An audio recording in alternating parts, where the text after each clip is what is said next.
बिस्मिल्लाहिर्रहमानिर्रहीम। लाखों करोड़ों दुरूदो सलाम मोहम्मद मुस्तफ़ा सल्लल्लाहु अलैहि वसल्लम और आले मोहम्मद पर। मैं हूं उमर दराज गोंदल।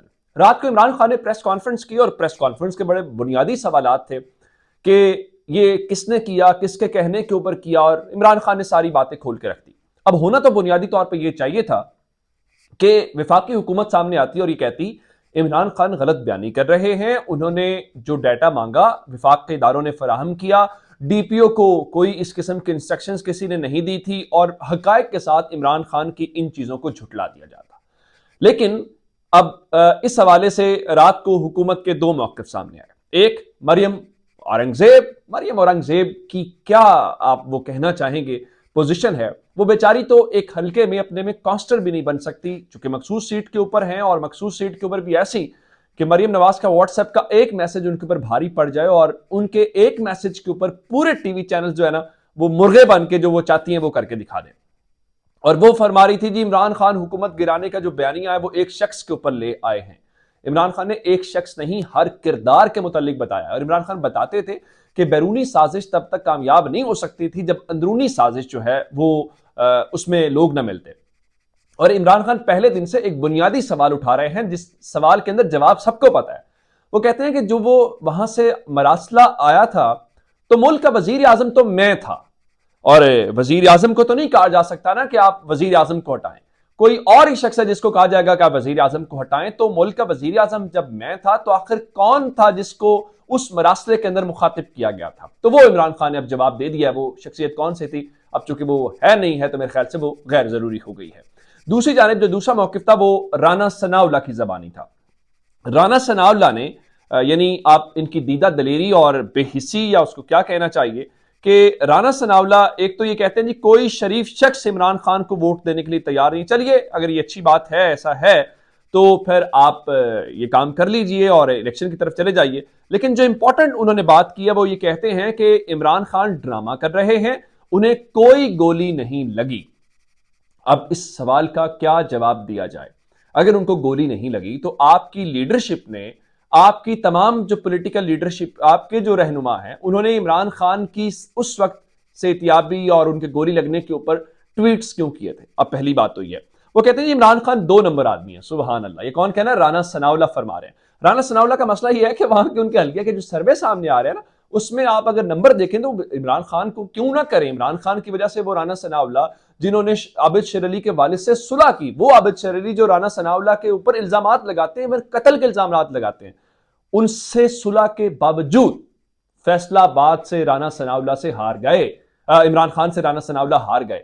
अब अपनी यूनियन काउंसिल से राना सनाउल्लाह हार गए, इस हद तक गेम गई। अब जो उनके अपने हल्के का इस वक्त सर्वे है वो ये बता रहा है कि राना सनाउल्लाह हार जाएंगे। और वो क्या फरमा रहे हैं? वो कह रहे जी उन्हें गोली नहीं लगी, अगर टांग पर सही भी फायर लगा होता तो जख्म ठीक होने में 2 हफ्ते से ज्यादा का वक्त नहीं लगता।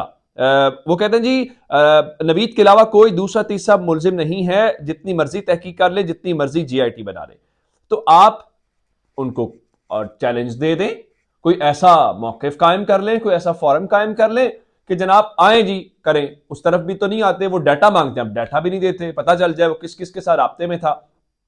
तो ये एक अजीब सी चीजें हैं। और फिर आप पीटीवी के ऊपर सरकारी प्रेस कॉन्फ्रेंस दिखा के तो बाकी शक व शुबा लग ये रहा है कि पाकिस्तान टेलीविजन जो है अब वो इश्तिहारियों या कातिलों या उनका दिफा पेश करने वालों या फिर जिस किस्म के लोग हैं जो बस इमरान खान मुखालिफ हो, मेरा ख्याल है पीटीवी की ना रोजाना की बुनियाद के ऊपर डीएसएनजी जेलों में जानी चाहिए, जहां पे कातिल हूं, जहां पे दहशतगर्द हूं, जहां पे जितने फ्रॉड ये जितने इस किस्म के लोग हैं उनको पीटीवी के ऊपर अपना मौक़िफ़ पेश किए जाने का वो होना चाहिए। उसकी वजह क्या है? क्योंकि ये सरकार के पैसों से चलता है। और ये बातें आप छोड़ दें कि मिलेट ट्रैक्टर जिन्होंने थोड़े अर्से के लिए अपना प्लांट बंद किया था अब उन्होंने गैर मुअय्यना मुद्दत के लिए बंद कर दिया है, ये भी कोई इतना बड़ा मसला नहीं है। और वो तारिक बशीर चीमा ये कहे कि महंगाई हमारा मसला नहीं है वफाकी हुकूमत का, तो ये सूबाई हुकूमतों का मसला है। तो भाई आप हुकूमत करने क्यों आए थे? आपने यही तो कहा था महंगाई कम करने आए हैं, अब आप ये कहना शुरू कर। और जरा अगली खबर सुन लीजिए, उनको फर्क इसलिए नहीं पड़ता। पाकिस्तान के जर मुबादला के जखायर मजीद कम हो गए हैं, स्टेट बैंक ने इस बारे में रिपोर्ट जारी कर दी है। और आखिरी हफ्ते में, दिसंबर के आखिरी हफ्ते में 28.47 करोड़ डॉलर कम हुए हैं। जिसके बाद अब 5.57 अरब डॉलर के ऊपर पहुंच गए हैं। ये पहले 5.7 या 5.8 डॉलर के ऊपर खड़े थे। कोई इतनी बड़ी बात नहीं है। फिलहाल हम किसके ऊपर हैं? हम इमरान खान को फिक्स करने के ऊपर लगे हुए हैं और हमने इलेक्शन में नहीं जाना, और इलेक्शन में इस हद तक नहीं जाना। बिलावल भुट्टो जरदारी कह रहे हैं जनाब देखें, हम आइन के मुताबिक बर वक्त इंतखाबात चाहते हैं। वो जो आइन ये कहता है ना कि बर वक्त इंतखाबात, वो आइन ये भी कहता है कि असेंबली टूट सकती है। वो आइन ये भी कहता है कि अर्ली इलेक्शंस कॉल किए जा सकते हैं। तो इलेक्शन को अपनी मर्जी से इस्तेमाल करने की कोशिश ना की जाए। लेकिन एक अच्छी बात और जो है वो फजलुर रहमान और शहबाज शरीफ के अरमानों के ऊपर जो उन्होंने सॉरी पानी फेरा है या मायूसी की वजह बनी है। बिलावल ये भी कह रहे हैं कि हम इल्तवा के भी हक में नहीं है, यानी असेंबली को एक्सटेंड करना। और शहबाज शरीफ का अगर ख्याल है कि वो ज्यादा देर प्राइम मिनिस्टर रह लेंगे, और फजलुर रहमान का ख्याल है कि उनके साहबजादे जरा वजारतें थोड़ा सा ज्यादा इंजॉय कर लेंगे, तो उनके मुताबिक ऐसा नहीं है। दूसरी जानिब ये पहला मौका नहीं है जहां पे वो हुकूमत से थोड़ा अलग बात कर रहे हैं, जबकि दूसरी जानिब उन्होंने हुकूमत ये कह रही है जी दहशतगर्दों के साथ मुज़ाकरात और इस किस्म की बातें जी ला रहे हैं। वो कह रहे हैं पाकिस्तान पीपल्स पार्टी के दहशतगर्दों के साथ कोई बात नहीं होगी, यानी पाकिस्तान पीपल्स पार्टी यहां पे भी डिफर कर रही है शहबाज शरीफ हुकूमत के साथ। तो मालूम नहीं है कि वो किस पॉइंट के ऊपर फिर इकट्ठे हैं या क्या उनके हवाले से है, इसकी जिम्मेदारी कौन ले रहा है। फिर एक और खबर सुन लीजिए, वजीर आजम शहबाज शरीफ ने मुल्की बरामदात में कमी का नोटिस ले लिया। अगर नोटिस लिया जाए ना तो शहबाज शरीफ एक दिन वजीर आजम ना रहे। पाकिस्तान की बरामदात पहली बार बड़े अरसे के बाद बढ़ना शुरू हुई थी। नून लीग के दौर में तो माशाल्लाह हमने हमेशा ही अपनी बरामदात को नेगेटिव में लेके गए हैं। तो उन्होंने वजीर तिजारत से कमेटी तश्कील देकर 14 रोज में सिफारिशात तलब कर लिए। भाई आप तो बहुत तैयारी के साथ आए थे और आप कह रहे हैं कि आपके हवाले से। अब दो खबरें और सुन लीजिए। ख्वाजा साद रफीक चूंकि आजकल ट्विटर पे जरा ज्यादा एक्टिव रहते हैं। पहली खबर यह है, अदनान आदिल साहब ने लिखा पाकिस्तान रेलवेज के पास सिर्फ 3 दिन का डीजल बाकी रह गया है। पाकिस्तान रेलवेज के हुकाम के मुताबिक महकमे के पास इकट्ठा 1 महीने का ईंधन खरीदने के फंड्स की कमी है, जिसके बायस रेलगाड़ियों को चलाने की खातिर पाकिस्तान स्टेट ऑयल से रोजाना तेल खरीद रहा है। यानी इतने पैसे भी नहीं हैं कि जिसमें आप कोई महीने का ऑयल खरीद सकें। रोजाना की बुनियाद के ऊपर आपको खरीदना पड़ रहा है। फिर लेकिन इससे बड़ी जो बात क्या है, बड़ी खबर यह है कि एक्सप्रेस न्यूज ने खबर ब्रेक की। उनके मुताबिक जो अभी हाल ही में कुछ कोचेस जब बोगियां हमने चीन से इंपोर्ट की और बड़े फख्र से बताया गया जी हमारे कुछ ऑफिसर जाके बड़ा अरसा उसको देखा, उसके बाद ये फैसला किया, वो चलने के भी काबिल नहीं है। ये एक्सप्रेस की खबर थी।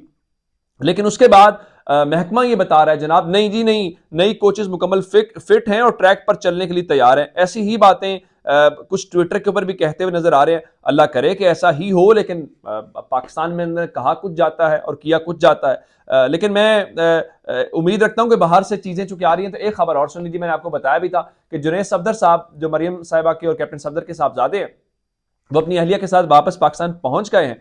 और उम्मीद यह है कि अब उनकी ट्रेनिंग भी शुरू कर दी जाएगी कि अगर जहां पे कोई ओहदा बचता हो, जहां हमजा फिट ना आते हो, चूंकि सलमान शहबाज ने भी अब इलेक्शन लड़ना है, जहां सलमान शहबाज फिट ना आते हूं, नवाज शरीफ मरियम से जो ओहदा बच जाए, तो सलमान शहबाज इन सब से हटके अब जुनैद सफदर भी तैयार हो गए हैं।